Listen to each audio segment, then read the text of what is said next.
Halo sahabat aset, kamu sedang mendengarkan podcast Pojok Aset Lembaga Manajemen Aset Negara, sebuah podcast persembahan dari Lembaga Manajemen Aset Negara yang ditujukan bagi sahabat aset semuanya. Selamat mendengarkan. Halo sahabat aset, jumpa lagi di podcast Pojok Aset Elman episode 2 bersama saya Fajri Andari sebagai hostnya. Nah, kali ini podcast akan mengulas internal Elman. Tapi ya buat sahabat aset juga informasinya. Nah, kebetulan tamunya kali ini spesial sekali karena ya pimpinan kami semua di sini. Kami akan menghadirkan Direktur Pengembangan dan Pendayagunaan Aset Lembaga Manajemen Aset Negara Bapak Chandra Giri Artanto. Ini orangnya. Halo Sobat Aset. Nah, sahabat aset, mungkin beberapa dari sahabat aset sudah ada yang tahu terkait Lembaga Manajemen Aset Negara. Cuma mungkin ya buat yang belum tahu, Lembaga Manajemen Aset Negara itu terlahir sebagai sebagai terobosan dalam upaya mengoptimalisasikan aset negara. Dalam mengoptimalisasikan aset negara itu memang banyak sekali langkah-langkahnya. Nggak tiba-tiba terus harus siap dijual gitu atau dipasarkan atau ditawarkan kepada sahabat aset semuanya. Nah, terus juga Elman itu dihadirkan karena mengedepankan fleksibilitas dalam mengoptimalisasikan aset negara tersebut. Dalam perjalanannya di tahun 2020 bersama dengan regulator kami, Direktorat Jenderal Kekayaan Negara, Elman bersama-sama DJKN merancang suatu peraturan yang akhirnya memberikan lebih lagi fleksibilitas dari bentuk kerjasamanya dan juga jangka waktunya. Wah, banyak deh pokoknya fleksibilitasnya. Makanya kali ini kita mau bahas ini bersama Pak Chandra. Oke, kita mulai aja. Pak Chandra, apa kabar Pak?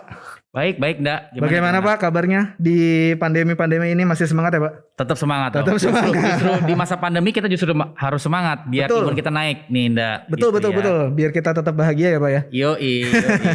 Nah, terkait ini Pak, tadi saya di opening kan bilang soal aturan yang baru nih Pak. Sebenarnya seperti apa sih? Mungkin Pak Chandra bisa cerita latar belakangnya. Kenapa akhirnya terlahir si aturan baru ini, terus juga kenapa harus Elman gitu Pak? Iya. Oke, thank you Ndak. Halo Sobat Aset, salam kenal ya untuk kita semua dan salam sehat juga. Jadi gini Ndak, kalau mau cerita latar belakang 144, mungkin saya agak sedikit menarik dulu ke belakang ya, sejarah kenapa Elman dibentuk gitu. Tadi Anda sudah sebutkan bahwa Elman itu dibentuk, Elman itu kan bentuknya BLU ya Ndak gitu. Betul. Kita itu tetap berupa satker pemerintah, dalam hal ini Kementerian Keuangan, lebih khususnya Direktorat Jenderal Kekayaan Negara yang mempunyai tugas dan fungsi mengoptimalisasi aset-aset kekayaan negara. Nah, Elman itu dibentuk sebetulnya bahwa kita diharapkan dalam mengelola aset itu bisa lebih fleksibel gitu ya. Kita sama-sama tahu lah gitu, kalau di luar sana ketika kita ngomong negara gitu kan agak-agak serem ya Ndak ya gitu. Jadi kalau misalnya ada kita deh masyarakat luas misalnya, terus kita mau misalnya bekerja sama dengan negara nih dalam pengelolaan aset, pasti yang kebayang pertama kan serem kan. Wih, negara ya serem banget gitu. Terus nanti gimana ya, ribet nggak ya dan lain sebagainya. Nah, akhirnya Elman dibentuk supaya apa? Supaya Elman ini lebih fleksibel, lebih kekinian lah gitu bahasanya dalam pengelolaan asetnya. Jadi kita tuh diminta separuh badan kita itu mengelola aset dengan gaya korporasi, gitu. Supaya tadi lebih fleksibel, lebih cocok ke arah pasar. Nah, akhirnya di tahun 2006 dibentuklah Elman. 2016 gitu ya, 2016 dibentuklah Elman. Mulai efektif tahun 2017 awal lah gitu. Nah, di tengah perjalanan karena Elman itu masih baru Ndak gitu, kita nge-refer tentang pemanfaatan asetnya itu masih ke peraturan yang sudah ada existing, which is dalam hal ini kalau dulu namanya PP 27. PP 27 gitu ya. Betul, Pak. Terus akhir-akhir ini diperbarui jadi PP 28 namanya. Terus dulu kita juga merefer ke namanya PMK 136. PMK 136 itu pemanfaatan aset khusus BLU. Jadi nggak secara khusus Elman saja, tapi BLU secara umum. Siap. Secara umum, yang mana ternyata setelah dilihat, kurang spesifik nih kalau misalnya mau dibandingin apa yang jadi tugasan fungsi Elman. Singkat cerita, ketika kita mempropos oleh pimpinan, gayung bersambut gitu, Sobat Aset. Jadi diajukanlah yang namanya kita kenal yang namanya PMK 144. Ini adalah PMK pemanfaatan aset khusus Elman. Jadi dibentuk khusus untuk Elman. Spesifik dengan kebutuhan Elman. Supaya ya? apa? Supaya tadi ketika kita dituntut lebih fleksibel, ini lebih masuk gitu PMK-nya. Oke. Gitu, udah. Oke. Mungkin sahabat aset ada yang bertanya-tanya PMK itu apaan sih? Oh iya. Peraturan PMK Menteri Keuangan. Peraturan Menteri Keuangan. Benar. Ini biasa kebawa nih ya bahasanya. Kalau kita yang emang biasa di pemerintahan udah paham lah tuh singkatan. Iya, Peraturan Menteri Keuangan gitu. Ya, oke. Tadi kan berarti emang udah secara peraturan itu bukan mulai mendukung ya Pak. Maksudnya Elman ini sudah kan kalau badan pemerintahan itu mau nggak mau harus ada aturan mainnya gitu ya Pak. Berarti sekarang pengelolaan aset khusus di Elman itu aturan mainnya mengacu kepada Peraturan Menteri Keuangan nomor 144 tahun 2020 ya Pak ya? Iya betul, tahun 2020. Sebenarnya apa sih Pak yang diatur di dalam sini? Kenapa itu jadi bisa match dengan kebutuhannya Elman dan juga bisa mengakomodir Elman bisa mengakomodir kebutuhannya pasar gitu Pak? Iya. Tadi Nda dan Sobat Aset, kata kuncinya sebetulnya adalah satu kata tadi, fleksibel gitu ya, atau fleksibilitas gitu ya. Jadi saya berikan contoh, saya senang nih biasanya memberikan contoh ini. Jadi begini, kalau dulu di peraturan, dulu di peraturan lama, selama ini gitu ya, sebelum ada PMK 144 atau mungkin sebelum ada Elman, ketika kita mengkerjasamakan dalam pemanfaatan aset, yang paling simpel deh misalnya sewa ya gitu. Kita kalau di PMK 144 nanti mungkin akan dibahas selanjutnya ada namanya sewa guna. Sewa guna itu atau sewa. Sewa itu apa sih? Sebetulnya kan simpel ya teman-teman. Anda. Jadi kita punya aset, negara yang punya aset, misalnya dalam hal ini aset kelolaan Elman, ada calon mitra misalnya masyarakat umum. Misalnya kita punya aset ruko gitu ya. Terus masyarakat umum mau sewa ruko kita. Iya. Misalnya mereka mau sewa dalam waktu 5 tahun. Gitu ya. Kalau selama ini yang terjadi adalah oke, Anda sewa ruko kami selama 5 tahun dengan misalnya harga sewanya 100 juta per tahun. Oke. Pokoknya gue nggak mau tahu kalau lu sewa 5 tahun ya sudah bayar di muka 5 kali 100 juta, 500 juta bayar di muka. Ya oke. Terus mitra ini kan nggak semuanya dalam kondisi baik-baik saja ya Anda. Betul, gitu. Ada Pak, juga yang betul. mitra UMKM yang ya kita sama-sama tahu kondisinya apalagi dengan pandemi ini gitu. Jadi ketika terjadi kerjasama ini agak lebih sulit untuk mitra menyesuaikan karena berarti saya harus menyediakan uang 500 juta di muka gitu.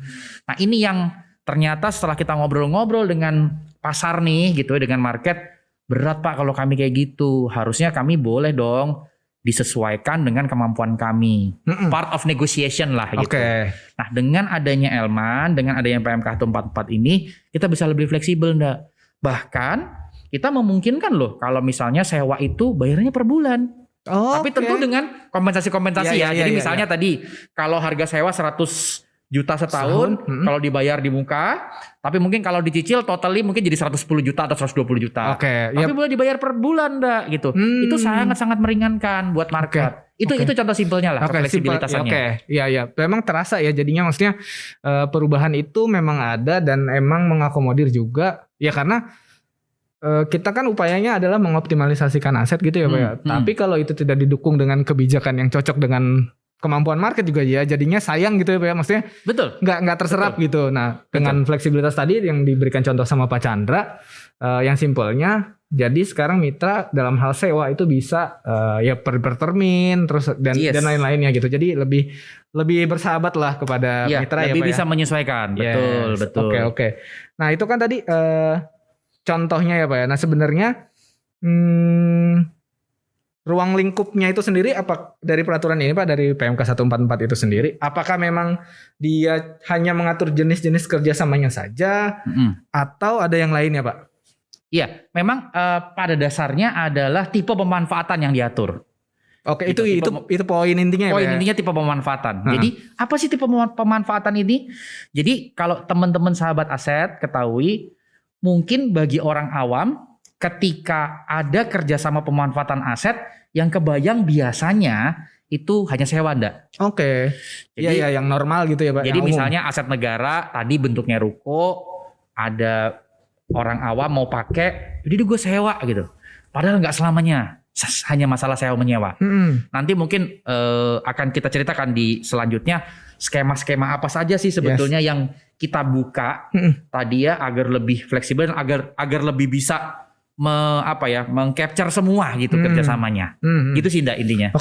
Oke, dengan adanya peraturan ini tapi berarti maksudnya dengan PP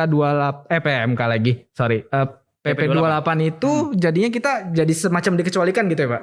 Jadi kita apa gimana tuh Pak posisinya jadinya? Bukan sekarang pengecualian tapi justru saling melengkapi. Oke. Kan kita sama-sama tahu ya teman-teman, peraturan Menteri Keuangan itu ada di bawahnya peraturan pemerintah kan? Yes, betul, PP Pak. gitu ya. Jadi ada hierarkinya lah gitu. Jadi syarat utamanya peraturan Menteri Keuangan ini atau peraturan di bawahnya PP ini tidak boleh melanggar peraturan di atasnya lah gitu.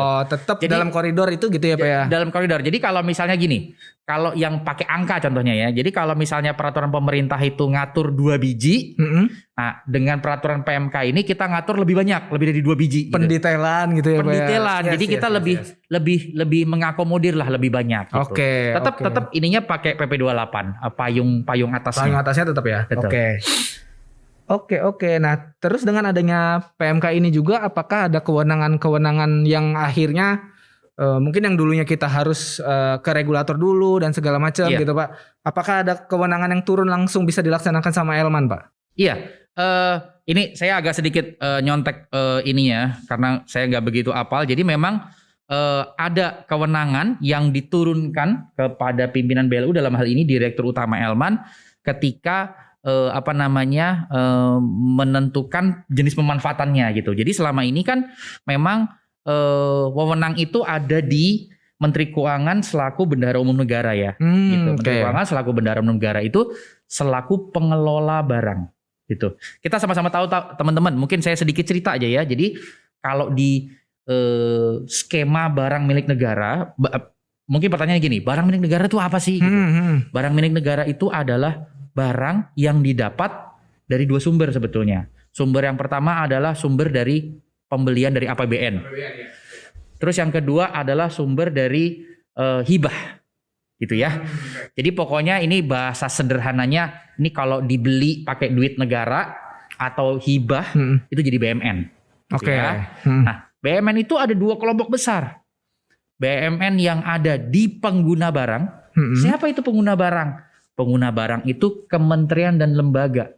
Contoh, Kementerian Dalam Negeri punya gedung kantor, nah itu BMN yang ada di pengguna barang. Pengguna barangnya siapa? Kementerian Dalam Negeri. Dalam Negeri, oke Pak. Kita nggak ngomongin itu ya. Betul. Yang kelompok besar kedua adalah barang milik negara yang ada di pengelola barang. Siapa itu pengelola barang? Pengelola barang adalah Menteri Keuangan yang menjalankan tugas dan fungsi selaku Bendahara Umum Negara. Menteri Keuangan punya tangan, salah satunya Direktorat Jenderal Keuangan Negara, gitu ya, yang selaku si pengguna barang tadi. Nah, barang milik negara itulah yang sebagian diserah kelolakan ke Elman untuk kita kelola. Gitu. Nah, selama ini kewenangan itu ada di Menteri Keuangan selaku tadi Bendahara Umum Negara, terus juga di Direktur Jenderal Keuangan Negara. Nah, sekarang bisa dilimpahkan ke Direktur Utama sebagian kewenangan itu. Jadi dengan harapan juga ada pemangkasan waktu untuk processing ya Pak ya? Betul. Iya. Karena itu, kan ya maksudnya sorry Pak, sebelum lebih lanjut lagi. Jadi kan emang sebenarnya nggak bisa kita pungkiri selama ini pemerintahan suka dianggap ribet, birokrasi, lama. Iya gitu betul ya, kan? Pak. Nah berarti ini ya menjawab itu ya Pak ya, terutama dalam hal optimalisasi aset. Betul. Contohnya begini ndak? Saya kasih contoh ya. Jadi kalau tadi ya saya mau sewa ruko gitu, misalnya ada masyarakat luas nyewa ruko. Kadang-kadang ini prosedurnya lama gitu. Kalau di Elman nggak lebih dari 1 minggu, orang itu as long as ngikutin SOP gitu ya, itu mereka bisa langsung menempati. Kalau itu ready to use ya. Iya. Jadi begitu betapa cepatnya. Karena kita paham yang namanya pengelolaan bisnis itu kan bekerjaan dengan waktu ya enggak gitu. Betul. Kalau misalnya kita tarsok, waduh kesempatan itu opportunity itu hilang gitu. Namanya kita mau nangkap itulah. Iya. Oke Pak. Berikutnya mungkin ini ya Pak. kita langsung masuk ke detailingnya aja Pak. Dari bentuk-bentuk pengelolaan atau bentuk-bentuk optimalisasi atau kerjasama yang bisa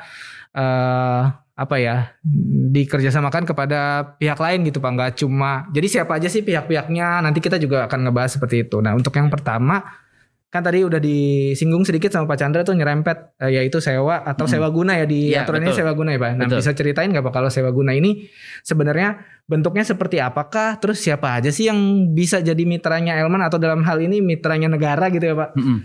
Boleh ceritakan Pak? Iya, kalau sewa guna itu intinya atau sederhananya adalah kita seperti sewa menyewa seperti biasa saja ndak gitu. Oke.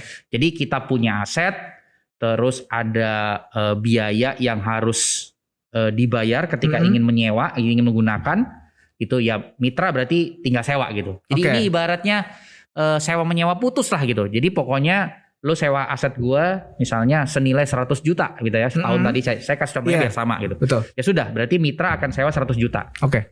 Udah, that's it. Nggak ada embel-embel lagi. Kalau pertanyaannya siapa aja yang boleh menyewa? Semua pihak boleh. Oke, berarti perorangan gitu? Perorangan boleh. Oke. Perorangan boleh. Jadi ini biasanya dilakukan oleh mitra untuk bisnis-bisnis yang sederhana. Misalnya, apa tuh bisnis sederhana? Misalnya, mereka mau bikin toko, misalnya toko bangunan, atau misalnya kita punya loh mitra yang teman sahabat aset yang jualan soto gitu. Jadi simple lah ini. Simple, jadi ibaratnya sewa putus lah gitu. Jadi ya udah aja nyawa kayak biasa gitu ya Pak ya. Sewa kayak biasa. Nah, ini ada ketentuan ini nggak Pak? Termin waktunya paling lama sewa berapa lama? Nggak ditentu, nggak ada batasannya Mas Anda gitu. Jadi boleh as long as kita bersepakat. Oke. Gitu. As long as kita bersepakat, kita bisa melakukannya. Tapi biasanya sih kalau berdasarkan pengalaman maksimum kira-kira 30 tahun ya. Tapi itu tidak diatur sih sebetulnya. Bukan tidak diatur, mohon maaf. Maksudnya itu bebas. Jadi emang, karena ini kan hanya sewa. Iya betul Pak. Jadi emang termin waktu dalam bentuk optimalisasi sewa atau sewa guna tadi itu nggak mengikat kayak cuma boleh berapa lama gitu ya Pak ya? Iya. Nah, tapi sebenarnya boleh cerita nggak sih Pak proses maksudnya apa yang harus dilakukan sama sahabat aset apabila dia pengen nyewa gitu Pak? Nah ini pertanyaannya keren nih. Jadi kita bikin simple aja sahabat aset, Mas Anda. Jadi saya berikan contoh lagi ya. Jadi misalnya ada teman-teman atau sahabat aset ingin menyewa aset Elman. Oke. Ya kan pasti kita nih punya tim marketing nih, Mas Anda. Marketing kita itu bukan hanya marketing offline tapi marketing online juga ada. Sebagai penunjang salah satu fleksibilitas Elman tadi, kita diperbolehkan untuk bekerja sama dengan agent-agent dari properti. Kalau misalnya kita tahu ada agent properti, tapi mungkin nggak boleh sebut nama ya. Ya pokoknya ada agent properti gitu ya. Kita boleh bekerja sama dengan mereka. Mereka itu agent channeling kita untuk mencarikan calon mitra. Itu bisa bekerja sama. Oh bisa. Oke. Jadi tadi kalau misalnya ada teman-teman sahabat aset ingin menyewa, bisa kontak. Ada nanti nomor kontaknya mungkin akan di-share ke marketing kita atau ke marketing yang sudah kita tunjuk. Misalnya saya kasih contoh tadi ruko ya. Wih, saya tertarik nih mau sewa ruko Elman yang ada di Bintaro misalnya. Berarti kan yang pertama kan di kontak ya kan. Dari kontak tersebut singkat cerita mungkin akan survei dulu dan lain sebagainya. Setelah itu yang paling penting calon mitra harus mengajukan surat minat. Pertamanya. Tapi boleh lihat dulu baru ngajuin surat boleh, gitu ya? Boleh, kan fleksibel ya. Iya, oke. Cocok kan nih, jangan juga nanti udah majuin surat. Iya, itu dia. Iya, betul gitu. Pak, betul. Majuin surat, nanti kita akan balas dengan surat penawaran dari Elman. Surat penawaran harga. Kalau Anda mau sewa ruko kami 1 tahunnya, misalnya contohnya sama tadi ya, 100 juta per tahun. Nah dari surat minat itu, kalau mereka setuju, mereka akan menandatangani, langsung dilanjutkan dengan buat perjanjian. Antara mitra nih, dengan Elman. Setelah perjanjian dibuat, kita sudah punya template-nya kalau untuk yang perjanjian sederhana. Setelah itu akan dilakukan BHST, berita acara serah terima. Setelah itu ya sudah, boleh langsung pakai gitu. Jadi sebenarnya sama aja nih, dengan simple ya Pak ya. Simple. Kita bikin simple Mas Anda, karena karena itu tadi market itu kalau misalnya dibuat ribet dia pergi Mas Anda. Iya sih. Iya sih. Pergi dia. Udah turn off duluan ya Pak ya. Iya tuh, males gue ya gitu, ribet gitu ya. Iya gitu. betul. Itulah intinya Nda. Dalam selama ini nih Pak, selama pengalaman Pak Chandra aktif bertugas di Elman, ada nggak sih Pak sewa-sewa yang menarik gitu Pak? Maksudnya ada cerita-cerita dalam hal sewa menyewa yang dilakukan sama Elman, tapi yang antara menarik atau ini nih sewanya paling oke nih gitu. Oh sewa ya. Nah, dalam hal sewa ya Pak. Kalau dalam term sewa, ada beberapa sih Mas Nda. Jadi contoh ya, saya nggak usah sebutin di bidang apa, tapi ada loh gitu mitra yang menyewa aset Elman dalam kondisi as it is Nda. Oh apa adanya gitu ya? Apa adanya. Mitranya yang ngebangunin. Jadi mitranya yang merenovasi. Bahkan ketika jadi kami terkaget juga, walaupun kami sebelumnya bisa lihat di gambar. Keren gitu jadinya. Nah, memang kalau sewa menyewa dengan negara, nanti barang milik negara tadi yang direnovasi, hasil renovasinya itu syaratnya adalah menjadi barang milik negara Anda. Oh ya, karena akan mengkapitalisasi nilai aset itu ya Pak ya. Aset. Dan itu sudah dipahami oleh mitra. Jadi nggak apa-apa lah kata mitra. Yang penting kami kan sudah mendapatkan advantage dari sewa misalnya 10 tahun atau 15 tahun gitu. Iya. Nah itu ada tunda gitu. Jadi kita di kondisi sewa dalam as it is, jadi bagus. Iya. Itu satu contoh. Contoh yang lain ada loh gitu aset Elman yang dipakai oleh salah satu gerai fast food misalnya. Mungkin teman-teman aset tahu tapi kita nggak boleh sebut merek gitu ya. Jadi disewa dalam kondisi as it is, dibangun tuh sama mereka. Jadi keren tempat fast food dalam periode waktu tertentu ya. Nanti kalau misalnya di akhir periode nggak diperpanjang, itu jadi barang milik negara. Iya. Jadi sebenarnya kalau dalam hal sewa ini dan mereka maunya as it is ya, jadi negara diuntungkan juga ya Pak. Banget. Karena selain dapat pemasukan lagi, terus juga asetnya jadi lebih bagus. Iya. Jadi sebagai gambaran teman-teman, memang nih ada tantangan nih ke kami ini agak sedikit curhat ya teman-teman ya. Tantangannya kan gini ya, kalau kita mengelola aset negara itu kadang-kadang terhadap resiko enggak. Kita sama-sama tahu kadang-kadang, bagaimana nih mengenai resiko misalnya kerugian negara gitu misalnya betul. Dalam pengelolaan aset gitu. Betul Pak. Tapi kami berprinsip gini, teman-teman bisa bayangin, teman-teman lebih milih mana aset mangkrak puluhan tahun nggak menghasilkan apa-apa menjadi beban negara dibanding kita optimalisasikan gitu. As long as kita mengikuti peraturan, as long as kita put in good governance, kita nggak perlu khawatir sebetulnya. Jadi ada opportunity tuh. Kalau misalnya kita membiarkan saja aset itu mangkrak, teman-teman, ada opportunity loss untuk negara ini dan itu nilainya nggak main-main. Betul Pak. Betul. Jadi makanya salah satu pesan Ibu Menteri Keuangan, Ibu Menteri kami yang kami hormati gitu ya, dan kami cintai itu berkali-kali di setiap kesempatan bilang, teman-teman, di negara maju itu yang bekerja harusnya asetnya, bukan orangnya. Bukan orangnya. Itu kalau perlu tidur-tidur aja gitu. Kalau di negara maju gitu enggak? Iya. Kalau di kita masih belum nih. Kita yang berkeringat, asetnya yang diem-diem aja gitu. Nah, itu Bu Menteri selalu ngingetin itu dan kita pegang itu terus. Iya. Karena emang kalau dilihat sendiri kalau dari nilai penilaian BUMN yang terakhir itu kan Pak, kalau nggak salah 6.000 triliun. 6.000 triliun ya. Jadi banyak banget itu 6.000 itu memang termasuk yang dipakai dan ada juga yang idle di dalamnya semua BUMN gitu ya. Ya jadi ya 1% aja itu udah banyak banget. Banyak banget dah. 1%-nya itu 60 triliun loh. Iya makanya. Iya kan gitu. Jadi kalau bisa kita bisa memanfaatkan at least 1-5% saja itu PNBP yang luar biasa. Iya, yang mana sebenarnya dengan dapat pemasukan dari non pajak itu kan akan digunakan kembali juga untuk masyarakat. Iya, seperti pajak juga sebenarnya, cuma memang karena sumbernya bukan dari pajak. Ya, jadi emang buat pembangunan lagi. Terus juga dan ya pengembangan SDM juga ada. Banyak deh pokoknya bermanfaat gitu ya, enggak cuma terus manfaatnya di keep sama negara ya, enggak, pasti akan dikembalikan lagi ke masyarakat.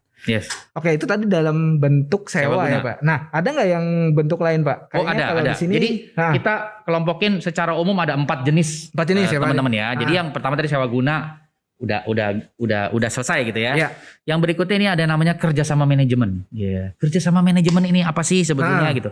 Simpelnya adalah kerjasama manajemen ini Elman yang menyediakan asetnya dalam pengelolaan aset. Jadi asetnya dari Elman, yang membangunkan atau merenovasi Elman, yang menyediakan infrastrukturnya Elman. Terus nanti kita bekerja sama dengan mitra dalam hal kemampuan mereka untuk mengelola aset tersebut.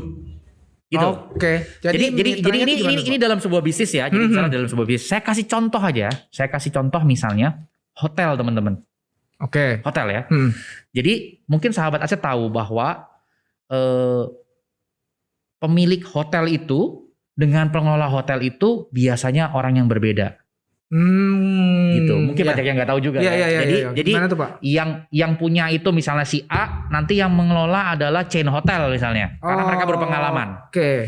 Jadi ini dalam pengelolaan aset, tadi kalau sewa guna kan yang sederhana, hanya sewa guna saja, sewa-sewa menyewa saja. Nah ini lebih yang agak sedikit lebih lebih kompleks gitu ya. Jadi ketika ini kita menentukan misalnya sebuah aset ini, kan kita ada yang namanya highest and best use. Kita bikin kajian.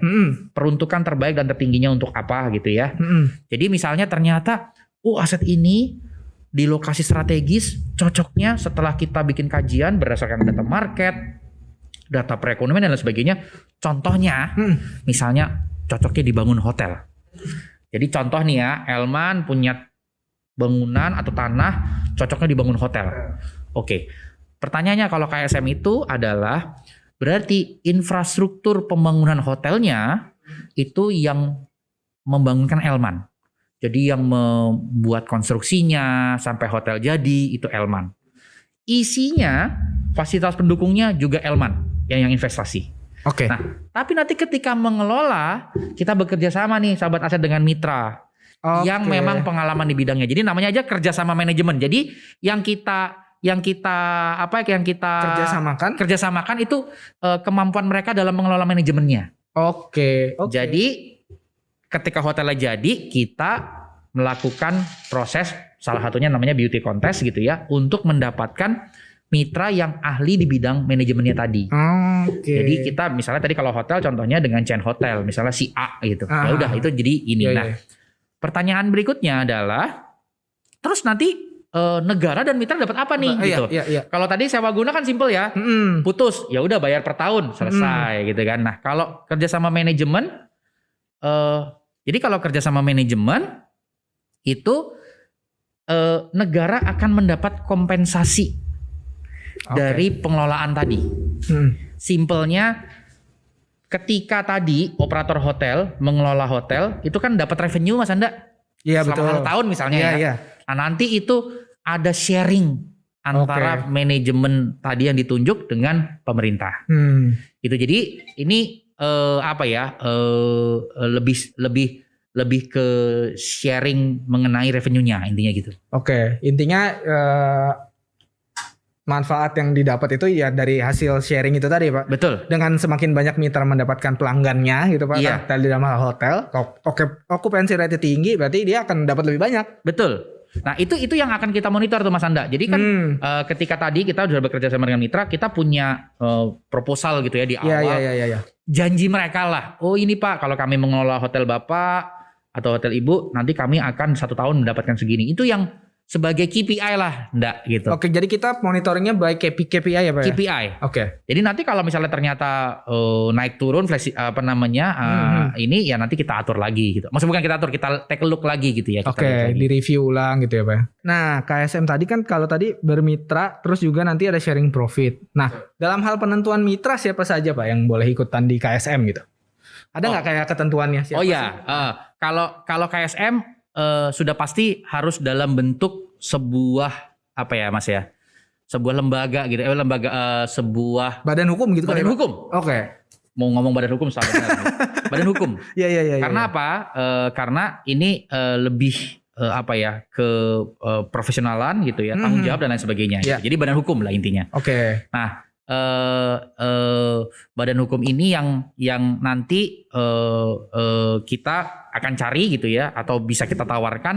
Nah nanti kita akan ada sebuah proses kalau kita sebut lelang atau beauty contest. Beauty contest itu ya. Beauty contestnya. Oke. Gitu sih Nda. Sebenarnya dengan tadi ada beauty contest itu berarti kita ngelempar ke pasar nih Pak. Terus ada banyak badan hukum, let's say bidangnya tadi hotel. Kan banyak sekali chain hotel atau pengelola hotel tuh ya Pak. Ada berbagai macam nama.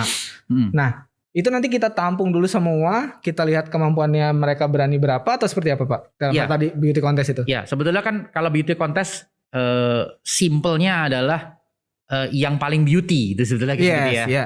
Yang paling cantik atau paling cakep gitu ya. Ketika mereka menyusun sebuah proposal gitu.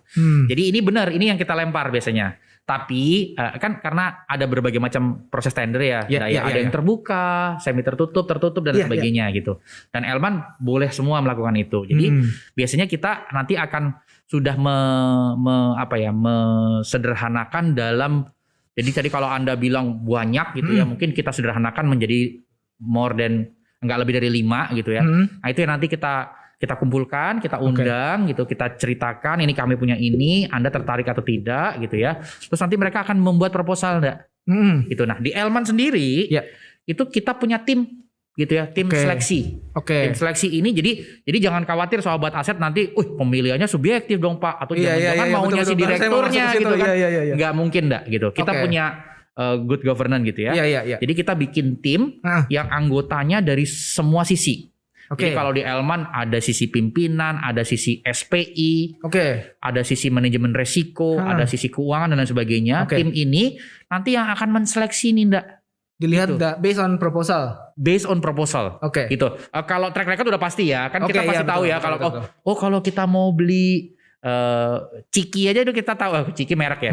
Kita mau beli snack aja kita tahu ya yang mana gitu. Nah, ini kita udah punya track recordnya. Jadi kita pilih terbaik dari baik. Best of the best ya Pak ya. Best of the best. Kayak filmnya siapa ya, Jackie Chan siapa tuh Best of the Best. Tua banget ya gue. Ketahuan umurnya. Nah, tapi dalam hal apa ya Pak?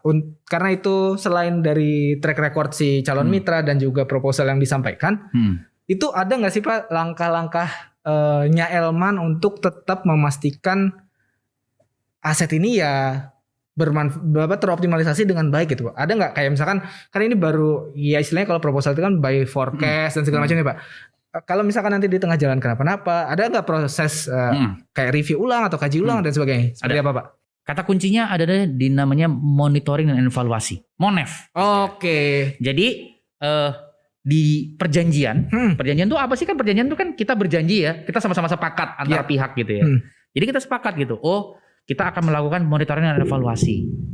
Disepakati deh itu macam-macam. Misalnya per 3 bulan sekali, per 6 bulan sekali, atau per tahun sekali. Pokoknya per periode waktu tertentu. Nanti KPI itu kita lihat enggak gitu. KPI tadi ya. Iya. Jadi lo bener nggak tuh sesuai janji dulu gitu. Calon revenue-nya sekitar segini. Nanti pendapatannya sekitar revenue kan pendapatannya.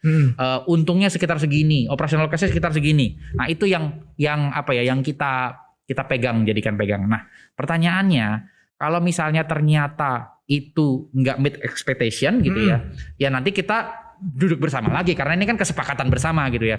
Kira-kira kalian bisa nggak nih untuk meet our expectation gitu? Kalau nggak bisa, kalau bisa apa langkah-langkahnya? Kalau nggak bisa ya seperti apa gitu ya? Itu intinya sih kita sepakati bersama sih, Ndak. Berarti emang ada monitoring dan evaluasi untuk perjalanan. Karena biasanya kan kalau yang kerjasama modelnya lebih kompleks itu kan otomatis waktunya juga akan lebih panjang ya Pak ya? Betul. Akan lebih panjang. Nah kalau untuk yang berminat untuk KSM nih Pak, mungkin sahabat aset punya, ya dia punya chain hotel atau dia punya apa gitu Pak. Apakah harus nunggu pengumuman dari Elman atau kayak misalkan lagi jalan-jalan, ini kayaknya asetnya Elman nih? Iya. Bisa yang pertama ya menunggu. Kalau menunggu kan kesannya kan memang kita yang mendatangi gitu ya. Elman. Tapi ada kemungkinan kalau misalnya nanti bisa datang ke Elman gitu ya, bisa datang ke Elman atau menghubungi marketing tim kami. Terus biasanya akan bertanya ke kami, ada kemungkinan kerjasama nggak gitu? Awal dari situ dulu. Jadi mitra-mitra perusahaan-perusahaan besar bisa datang ke Elman. Ada kemungkinan kerjasama nggak? Nanti kita yang akan ngarahkan lebih cocok kemana nih? Oke. Jadi boleh aja ya Pak ya? Boleh. Kita terbuka kok. Ya, jadi emang kalau sahabat aset yang lagi cari-cari tempat usaha dan segala macam ya boleh. Ntar hubungin aja nomor di sini ya, di sini. Iya, nomor di bawah. Oke, bentuk yang berikutnya lain. Itu kan tadi ada 4, kita baru 2 nih Pak. Setelah KSM ada bentuk apa lagi Pak? Ya, yang berikutnya namanya kerjasama pendaya gunaan. Nah, kerjasama pendaya gunaan ini apa gitu ya? Barang apa lagi nih Pak katanya? Jadi kerjasama pendaya gunaan sederhana gini. Kita Elman dalam ini bermitra dengan calon mitra gitu ya. Bermitra dengan calon mitra atau nanti jadi mitra. Itu dalam pengelolaan aset. Sistemnya adalah Elman yang menyediakan asetnya, asetnya milik Elman, tapi yang melakukan investasi dalam pengembangan asetnya adalah mitra. Contohnya begini, Oke. contohnya begini, simple. Jadi ya, Aha. contohnya simple. Saya kasih contoh, misalnya jangan hotel lagi, kantor. Misalnya Elman punya tanah kosong di bilangan segitiga emas. Oke. Gitu ya. Ini tanah kosong lama mangkrak gitu ya. Elman punya, kita cari calon mitranya ndak. Dalam hal ini kerjasama pendayagunaan. Misalnya ketemu calon mitra ABC gitu ya. Terus nanti mereka boleh tuh ndak mengajukan proposal ke Elman sebagai pemrakarsa namanya. Mengajukan proposal, Elman, di tanah lo yang kosong itu boleh nggak kalau gue berencana mendirikan kantor yang akan disewakan untuk 50 lantai misalnya. Gitu. Karena ini kan di segitiga emas, di Sudirman misalnya. Oke, majuin proposalnya gitu ya. Oke. Nah, kesepakatan tadi misalnya jadi bangunan kantor 50 lantai itu yang jadi base kita ketika menentukan ini di beauty contest kan. Gitu kan, di beauty contest kan. Misalnya oke, 50 lantai dapat nih si calon mitranya, si A gitu misalnya. Nah, nanti yang ngebangunin gitu masalah ibaratnya, yang melakukan konstruksi itu nanti investasi dari mitranya. Misalnya untuk ngebangun kantor 50 lantai grade A itu 500 miliar. Nanti mitranya yang akan investasi 500 miliar. Terus ketika udah jadi, yang merunningkan itu juga mitranya. Oke. Jadi pertanyaannya, Elman dapat apa? Elman dapat kompensasi lagi tadi. Kalau di sini ada 2 kompensasi. Kompensasi tetap dan variabel. Apa itu Pak? Kompensasi tetap dan variabel. Kompensasi tetap itu simpelnya adalah kompensasi yang dibayarkan oleh mitra untuk menyewa asetnya. Sewa tanahnya tadi. Sewa tanahnya. Kompensasi variabel adalah kompensasi yang didapat dari revenue mitra per periode waktu tertentu tadi.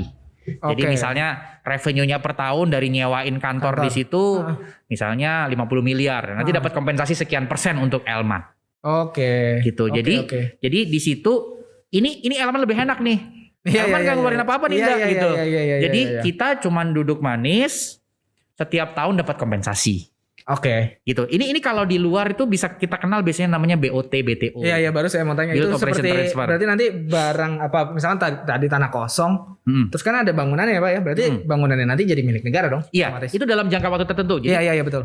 Kalau pertanyaannya jangka waktunya berapa? Itu 30 tahun bisa diperpanjang. Jadi tadi kalau dengan mitra selama 30 tahun akan dikelola mitra, tapi nanti di akhir tahun ke-30 dikembalikan jadi milik negara. Untuk lebih jelas soal si jangka waktu nih Pak. Apakah jangka waktu itu terhitung mulai dari kita perjanjian atau mulai selesai dibangun Pak? Si 30 tahun mengelolanya itu. Setelah selesai dibangun. Tapi perjanjiannya akan di cover Mas Anda. Jadi perjanjiannya dari kita deal gitu ya. Ini akan jadi mitra, itu kita akan cover di perjanjian. Tapi kalau hitungan 30 tahunnya dari selesai konstruksi dan mereka mulai operasional gitu ya Pak. Bahkan kita kenal yang namanya grace period enggak? Apa tuh grace period gitu ya? Grace period itu gini. Jadi teman-teman, dalam sebuah bisnis biasa tuh kalau 6 bulan 1 tahun pertama itu kan ibaratnya fasenya berdarah-darah gitu. Nah, itu biasanya kita akan memberi grace period untuk tidak atau untuk membebaskan mitra dari memberikan kompensasi ke kita. Jadi bisa saja kompensasinya 0 atau bisa saja misalnya kompensasinya yang harusnya Rp1.000 Anda bayar 50% dulu. Nah, itu hitungannya tergantung negosiasi kita. Nah, dalam hal si pendayagunaan ini ada beauty contest juga berarti ya Pak? Ada beauty contest. Proposal dan lain-lain. Cuma memang proposalnya lebih kepada lebih kompleks dibandingin sama yang KSM. Ya, kalau KSM kan kita yang bikin ininya kan semuanya. Iya. Kalau ini mitranya, calonnya. Gitu. Enak ya. enak. Negara enak nih. Dan ini insya Allah dalam waktu dekat salah satu aset Elman akan ada yang kita skemakan ini. Ini kalau misalnya kejadian pertama kali. Will be the first one ya Pak, for Elman. Ini pecah telur nih gitu. Tapi nanti ceritanya nanti saja kalau udah kejadian. Kalau udah kejadian gitu ya. Ini lagi sedang proses gitu. Oke. Itu cukup jelas. Nah, untuk mitranya yang boleh ikut sama Pak, badan usaha juga. Badan hukum juga ya. Ya, karena ini ya. Iya. Nah, untuk yang bentuk terakhir Pak, ada namanya kerjasama operasional. Nah, jadi kerjasama operasional ini apa? Ini campuran antara KSPD dan KSM sebetulnya. Jadi campurannya itu apa? Contohnya tadi ya, kita punya tanah kosong enggak? Sekarang gantian deh jadi rumah sakit misalnya ya. Iya. Tadi kan udah ya, hotel udah, kantor udah, jadi rumah sakit. Teman-teman perlu tahu juga bisnis rumah sakit itu di 5 tahun terakhir lagi bagus-bagusnya. Lagi bagus. Oke, saya kasih contoh rumah sakit. Jadi Elman punya tanah kosong di suatu daerah gitu ya. Terus berdasarkan kajian ini cocoknya jadi rumah sakit. Kita cari calon mitra. Atau kebalik. Elman punya tanah dideketi oleh calon mitra. Pak, kami boleh nggak mengusulkan ini kami akan bangun rumah sakit. Sama tadi kayak KSPD. Kita cerita dapat. Nah, tapi ketika membangun atau menginvestasikan pembangunan rumah sakitnya, Elman ikutan enggak? Oh, jadi kalau tadi kan murni dari investor. Oke. Tadi kan contohnya 500 miliar untuk bangun gedungnya. Iya. 500 miliar yang ngasih duit adalah investornya. Iya. Si mitranya. Nah, kalau ini misalnya untuk bangun rumah sakit habis duit 1 triliun misalnya. Iya. Rumah sakitnya bagus banget gitu, kelas internasional. Nah, kesepakatan aja. Mitra ente mau naruh berapa? Oke. Elman mau taruh berapa? Kesepakatan, perjanjian kan. Misalnya 50-50. Elman bayar 500 miliar, investasi 500 miliar, mitra 500 miliar. Dalam hal pembangunan. Dalam hal pengoperasiannya rumah sakit gitu ya. Elman bersama mitra membentuk yang namanya joint venture atau joint corporation. Bikin PT bareng-bareng. PT baru gitu ya, PT baru bareng-bareng gitu ya. Tenisnya walaupun ini bisa juga pakai PT lama gitu ya, tapi bikin joint venture yang mana Elman juga menaruh investasi di situ, menaruh orang-orang di situ dan lain sebagainya. Jadi nanti mungkin ada salah satu karyawan Elman yang misalnya jadi direksi di situ atau jadi komisaris di situ. Iya, bertugas untuk. Jadi ini memang kalau secara resikonya agak sedikit lebih besar enggak? Karena kita bersama-sama. Iya, bareng-bareng. Pertanyaannya Elman dapat apa? Sama nih. Ada kompensasi tetap dan kompensasi variabel. Tapi ini variabelnya sekarang lebih dibagi dua karena kan ini sekarang yang KSPD juga tadi dibagi dua. Tapi kan kalau ini kan Elman juga ikut ya di situ ya. Iya. Jadi di sini memang ada resiko tapi setidaknya resiko itu kita bisa ikut-ikutan di dalamnya gitulah. Oke, jadi resiko terbagi dua gitu ya Pak ya. Karena kita bareng-bareng jalan. Bareng-bareng. Nah. Oke. Ini seru sih KSO ini. Jadi iya, menarik tuh Pak. Menarik. KSO dan KSPD ini seru gitu ya. Karena kita bisa membangkitkan gitu ya. Membangkitkan perekonomian gitu ya. Karena kita kan bersama mitra negara ikut hadir. Betul.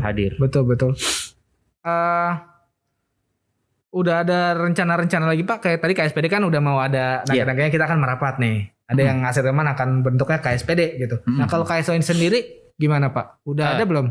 Jadi gini, kalau sewa guna tadi udah banyak ya kan. KSM sudah ada dan ini nanti bulan Juni akan kita launching. Jadi ada sedikit bocoran gitu ya teman sahabat aset. Ada aset yang sudah mangkrak puluhan tahun gitu ya. Dulunya bekas Wisma di suatu perusahaan tertentu gitu ya.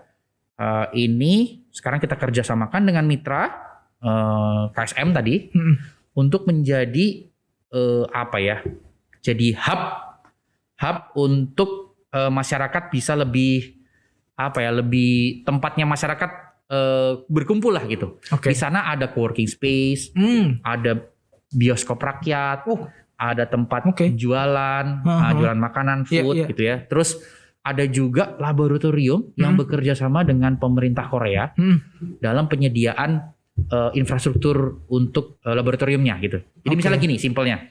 Misalnya Anda orang awam tiba-tiba berhasil menemukan menginvent mesin untuk mencetak misalnya kartu nama misalnya gitu ya. Nah kan biasanya bingung kan. Apalagi Anda seorang hanya sendiri gitu bingung. Bisa datang ke situ nanti kita bisa si mitra ini akan mengakomodir untuk membantu Anda mengembangkannya. Jadi bahkan nanti akan mencetak di situ gitu. Si mesin kartu nama tadi. Simpelnya seperti itulah. Jadi nanti jadi akan jadi pusat ya, mirip-mirip dengan beberapa yang sudah ada gitu ya. Yang sudah ada gitu. Nah, itu KSM ya. Terus kalau KSPD tadi saya ceritakan ada salah satu aset Elman yang juga akan kita kerjasamakan dengan mitra. Dan mitranya sudah tertarik, sekarang sedang proses beauty contest. Gitu. Nah kalau KSO nih sekarang kita juga sedang gali beberapa aset. Ini juga akan segera, tapi mungkin akan mulai di tahun 2021 akhir. Kalau yang KSO ini. Gitu. Nah, berarti emang yang boleh atau misalkan yang yang bisa perorangan masuk itu emang cuma di bagian sewa ya Pak ya? Iya betul. Untuk yang 3 tadi khusus untuk yang berbadan usaha atau badan hukum. Betul. Menarik. Tantangannya apa Pak selama bekerja sama atau mencari mengoptimalisasikan aset? Ada nggak tantangan? Tantangannya kalau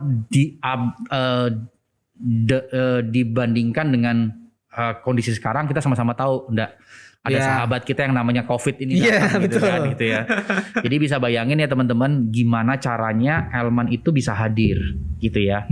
Mungkin saya juga cerita sedikit, Elman itu kan karena satker pemerintah, kita juga mendukung pemerintah dalam hal pemulihan ekonomi ya. Gitu. Jadi kita juga memberikan relaksasi kepada mitra. Gitu, memberikan relaksasi kepada mitra terdampak nih. Terdampak karena pandemi ya Pak ya? Karena pandemi. Jadi intinya Elman selaku negara itu hadir di tengah-tengah masyarakat, bisa mensupport masyarakat untuk bangkit. Gitu sih Nda. Jadi kalau tantangannya ya sekarang kan kita sama-sama tahu ya pertumbuhan ekonomi juga sedang tidak baik gitu kan. Nah, ini gimana caranya deh kita tetap harus jalan nih. Iya betul. Sebagai informasi saja di tahun 2020 performance kita tetap terjaga dengan baik Nda. Itu performa Elman terjaga dengan baik bahkan melampaui target tetap. Jadi kita walaupun kita WFH gitu ya walaupun ini tapi karena dipaksa oleh keadaan kita tetap harus semangat, target kita tetap harus dapat. Iya betul, bahkan melebihi ya Pak ya. Melebihi. Nah menarik banget tuh sahabat aset. Jadi emang nggak cuma sewa ya. Jadi kalau mungkin sahabat aset itu ada yang punya atau mungkin orang tuanya gitu punya usaha atau punya badan hukum dan pengen bekerja sama dengan Elman itu ya bisa juga. Atau misalkan sahabat aset lagi tren kopi-kopian gitu ya Pak. Kayak di kantor kita ini ada kopi-kopian juga.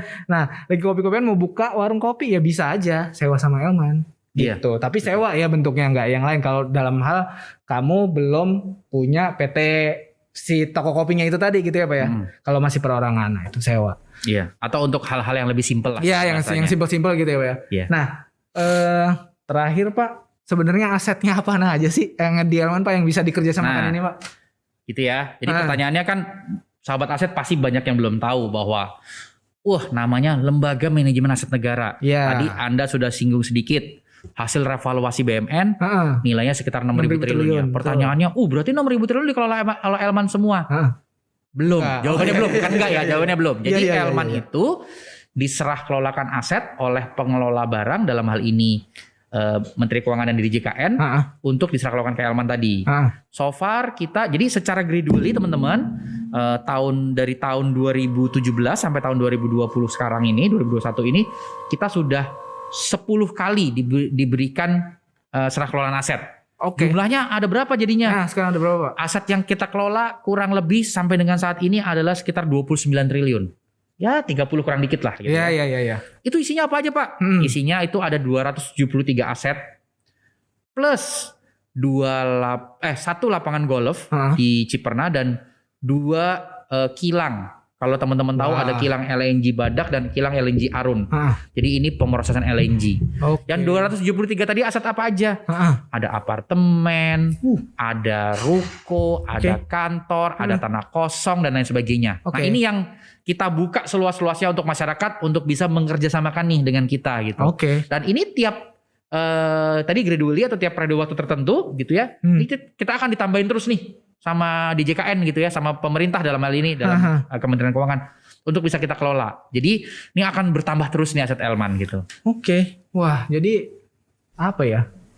Dengan kita cepat jadinya dapat barangnya lebih cepat juga ya, lebih banyak gitu karena kan akan ditambahin. Betul.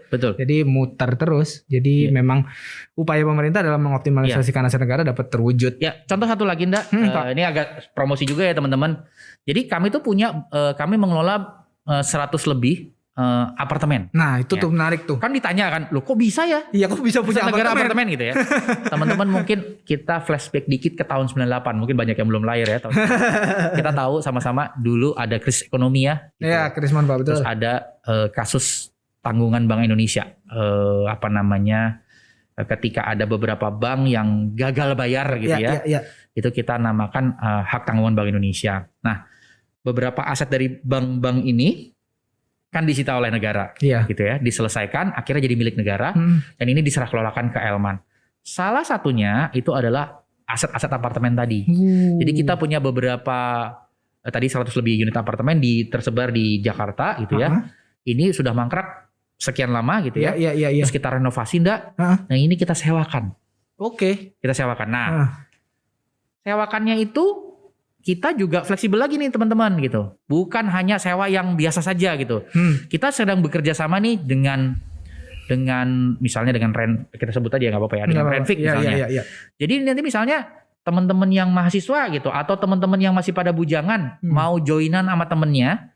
Jadi ini kan apartemen kita ini kan ada yang 3 kamar, ada yang 2 kamar, ada yang 1 kamar. Kalau 1 kamar oke lah sendiri nyawanya berarti ya. Nah kalau yang 3 kamar tuh, waduh Pak saya kan masih bujangan, ngapain saya sewa 3 kamar? Bisa tuh joinan sama temennya. Oke, jadi kayak ngajak temennya. Nah, jadi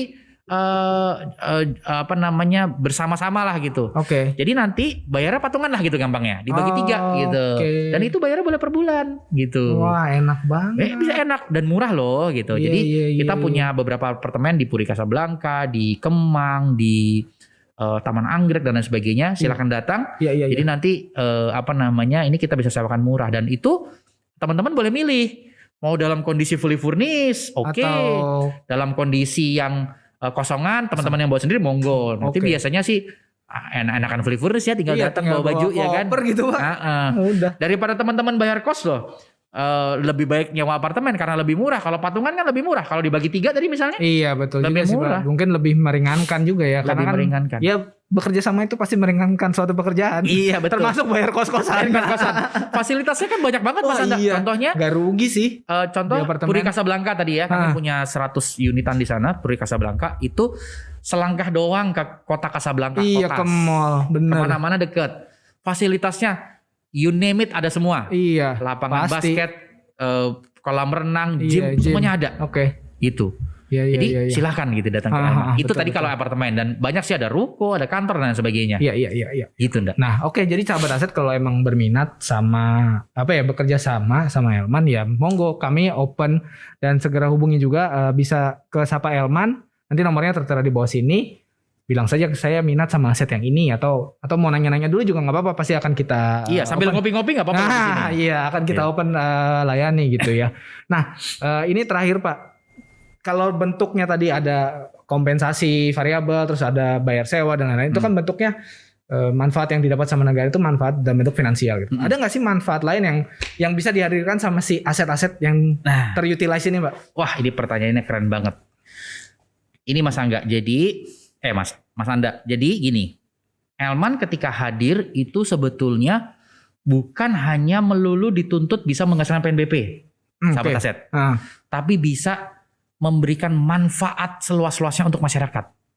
Ingat manfaat itu bukan hanya duit lo ya, betul. Bukan hanya duit PNBP, tapi juga ada manfaat lain. Kalau tadi PNBP kita udah nggak usah ngomongin ya, udah panjang lebar. Manfaat berikutnya adalah manfaat sosial ekonomi contohnya. Ini saya berikan contoh. Apa sih manfaat sosial ekonomi? Jadi manfaat itu secara langsung memang Elman tidak dapat manfaat finansial nih dengan pengelolaan asetnya. Tapi kita bisa memberikan manfaat yang luar biasa untuk masyarakat. Saya berikan contoh ya. Kita punya rumah sakit di Arun, Lok Sumawe. Kalau yang nggak tahu Arun, Lok Sumawe itu ada di Aceh sana. Aceh Utara. Jadi kita punya rumah sakit di sana. Itu kita pinjam pakaikan kepada Pemda setempat. Pertanyaannya, Elman dapat apa? Gak dapat apa-apa, 0 rupiah. Orang namanya pinjam pakai, sewanya gratis gitu kan ya. Tapi Elman ternyata bisa memberikan manfaat sosial dan ekonomi. Manfaat sosial itu apa? Contohnya, dengan hadirnya rumah sakit itu sekarang, rumah sakit itu menjadi rujukan nomor 1 Sumatera bagian utara dalam hal jantung.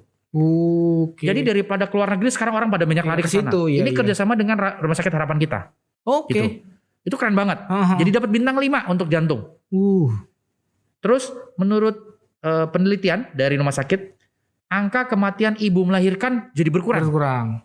Jadi kita bisa memberikan manfaat sosial nih untuk sekitar. Manfaat ekonominya apa? Bayangin dengan adanya rumah sakit itu ada karyawan yang di-hire, misalnya 300 orang. Berarti kan 300 orang dapat gaji. Dia akan menghabiskan uang gajinya di situ. Ekonominya bergerak.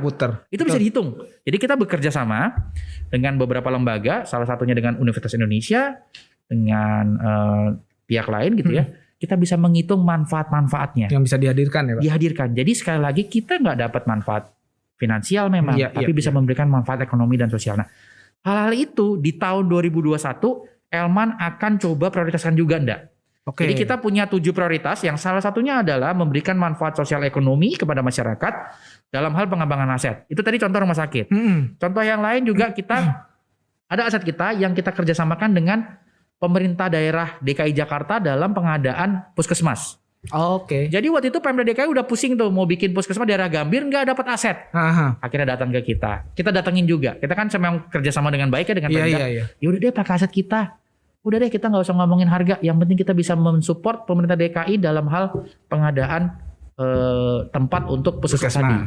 Itu luar biasa. Karena apalagi sekarang puskesmas adalah salah satu sumber untuk penanggulangan COVID ya. Betul Pak. Salah satu pintu utamanya. Itu rumah sakit. Nah, terus yang berikutnya, ini contoh ketiga, ini 3 aja contohnya.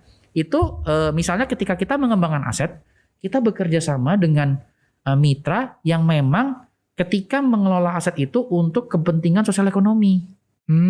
Gitu. Jadi kita ada beberapa mungkin nanti setelah kita launching kita akan cerita lagi di nextnya kita bahwa ketika kita cari calon mitra ini ternyata bukan untuk mencari keuntungan, tapi bisa memberikan manfaat sebesar-besarnya untuk masyarakat. Bahkan salah satu contohnya kalau di Kementerian Keuangan ya, belum lama yang lalu itu Bu Menteri Keuangan barusan menghibahkan sebuah lahan, mungkin teman-teman bisa baca, lahan di daerah Semarang Kota untuk menjadi taman kota. Jadi kita nggak dapat apa-apa teman-teman secara PNBP, tapi kita bisa memberikan manfaat yang luar biasa besar untuk masyarakat. Nah memang itu tugas dan fungsi negara Anda. Untuk hadir. Jadi kita hadir untuk masyarakat. Itu kuncinya sebetulnya. Jadi tolong jangan dilihat Elman itu terhadap PNBP-nya saja, jangan ya teman-teman. Tapi manfaatnya luar biasa itu manfaatnya. Betul. Itu. Iya. Karena namanya aja Badan Layanan Umum, which means ngasih layanan gitu, bukan nyari duit. Oke, ini seru banget, pengen banget rasanya ngobrol-ngobrol terus, tapi nanti kalian capek dengerinnya satu episode. Mending kita nanti lagi ya di episode berikutnya. Yang pasti sahabat aset bisa dengerin podcast ini di Spotify, atau kalau mau ngelihat wajah kita berdua yang ganteng-ganteng yalah, di YouTube juga ada videonya. Jadi ada bentuk video dan juga dalam bentuk audio. Jangan lupa juga follow sosial medianya Elman, ada di Instagram, Twitter, dan juga Facebook. Oke, sahabat aset sekalian, kami berdua undur diri untuk podcast episode 2 kali ini. Sampai jumpa. Ciao. Salam sehat.